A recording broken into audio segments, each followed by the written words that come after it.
Hey everyone, welcome back to the podcast. Okay, this week, episode short and sweet and very direct, which I think I usually am very direct. But this week, we're going to talk about your resume. When I worked for a global holding company, I think I probably saw a few hundred resumes a year. And now, as I work as a career strategist, I also see a few hundred resumes every year. And today, I want to share 8 tips that I feel that you can implement right now to improve your resume, your networking, your LinkedIn profile, things that you can do right now. First, your resume is not about you. I know it feels like it's about you, but your resume is really a marketing document for the brand of you. You have seconds to get past the gatekeeper or the screener, the person who is the internal or the external recruiter who is going to quickly look over your resume to make sure that you are a low-risk candidate. Why is that? Because the last thing that screener needs is for the hiring manager or the person who's part of the interviewing team to say to the screener, "Why did you send me this person?" Right? No one wants to be in the hot seat for that. So your job in the resume is to differentiate yourself, to show your brand. It's really a branding document, and also to show that you are a low-risk candidate who's done pretty amazing things. So a couple of tips here. First, I want you to take your street address off your resume. I still see this and I think it's kind of funny. Take it off. We don't need it. If it's LinkedIn, you can use your city and state, and if you're in a very small town, but you're close enough to a larger metropolitan area, you may want to put that in there. But your resume should basically have your name, your phone number, your email address, and then include a hyperlink to your LinkedIn profile. That should be in there. Next, your resume is supposed to show the employer or the potential hiring manager, right, that you are ready, that you're already in this challenge, that there's not a stretch. They want to know that, again, you're low risk and that you can kind of hit the ground running. So it's not about looking back. It's about looking forward. Too many resumes are solely a laundry list of all the things that you've done previously. And yeah, those things need to be on your resume, but it is so key to have a few bullet points on your resume that sort of tie up key results, accomplishments. Think of them as like themes.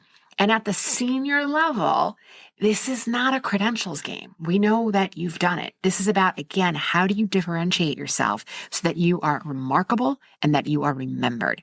Again, it's your branding.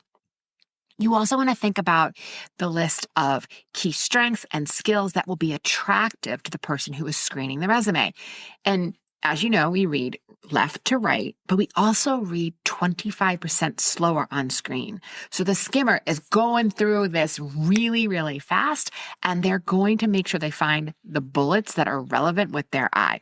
So if you've had a chance to see the job description or a similar job description, make sure you've aligned those bullets around strengths and skills that are attached to the job description. And if you don't know, see what you can pick up from either talking to other confidants, talking to people in the industry, or if there's anything on the website or any collateral on their social media profiles that give you an idea of the types of things that they're looking for. A lot of companies print out their values on their website. That might also be another place that you can pull from, assuming you align to those.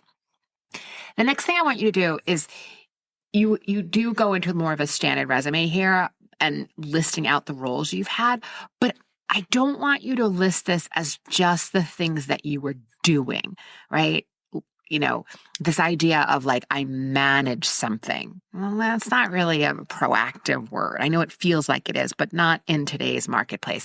I want to see words like developed, generated, drove, achieved, secured, led. All action words. And then also you want to think about in this section that you're showing people the challenges you faced, the value that you brought to the role. And here's also a place where I want numbers, I want percentages, I want the impact. If the number is too small, do it as a percentage. And also think about impact like 2x, 10x. Those types of things are also acceptable for the section. Okay, next is a networking resume. So many opportunities that are out there are either on the underground job boards, which is like really word of mouth, or they're completely unlisted, especially when these roles are getting into multiple six figures. And the purpose here is that you don't want someone to have to figure out how to market you or how to introduce you or how to connect you with another. Plus, we don't do invisible labor here, and we're certainly not going to let someone else figure out how to describe our magic. I go into more detail around a networking resume in the article I wrote for Fast Company, and I'm going to put the link to that in the show notes. But at a very high level, you want to think about this is not to replace your resume. This is in addition to your resume. You want to think about what is the desired position? What are the possible positions or titles that you would be great for? A summary of your background, your strengths, your skills, high-level achievements. Also, if there's a target list of companies or if you're open to relocating, all of that would go into your networking resume. And the networking resume is often the thing that you share. When you call someone in your network and say like, hey, do you know anyone? You connect me with anyone. That is what you're sending them. So that makes it really easy for them to flip that forward to somebody else, and it tells the story for you. The next thing I'm going to say is like, seriously, consider hiring a resume writer who focuses on helping you really extract and tell your story. You need someone who can help you fine-tune your elevator pitch and really find the way to convey your point and your point of difference. I've found personally for recommending to clients, I have found that ExecuNet is one of the best services out there for this. And I'll put a link to them in the show notes, but you definitely want to check them out because they really specialize in thinking about your resume in a different way and helping you with storytelling. Okay. And lastly is once you've done this, I want to make sure that you have updated everything to correspond with your LinkedIn profile. I'll often see a resume and then go to the person's LinkedIn profile and it's totally different. 95 job applicants are submitted every minute on LinkedIn. 6 people are hired every minute now from LinkedIn.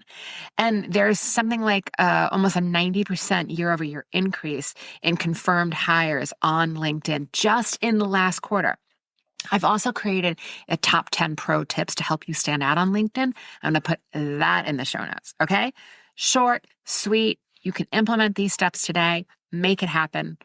All right, my friends, you got this. I really appreciate you being here. Have a great week, and I'll see you next time. I'm Jill Griffin, your host of the Career Refresh podcast. My mission is to make workplaces more successful for everyone. So if you have ideas for topics or future guests, please email us at hello@jillgriffincoaching.com. Until next time, embrace possibility, be generous, intentional, and kind. I'm Jill Griffin, your host of the Career Refresh podcast. My mission is to make workplaces more successful for everyone. So if you have ideas for topics or future guests, please email us at hello@jillgriffincoaching.com. Until next time, embrace possibility, be generous, intentional, and kind.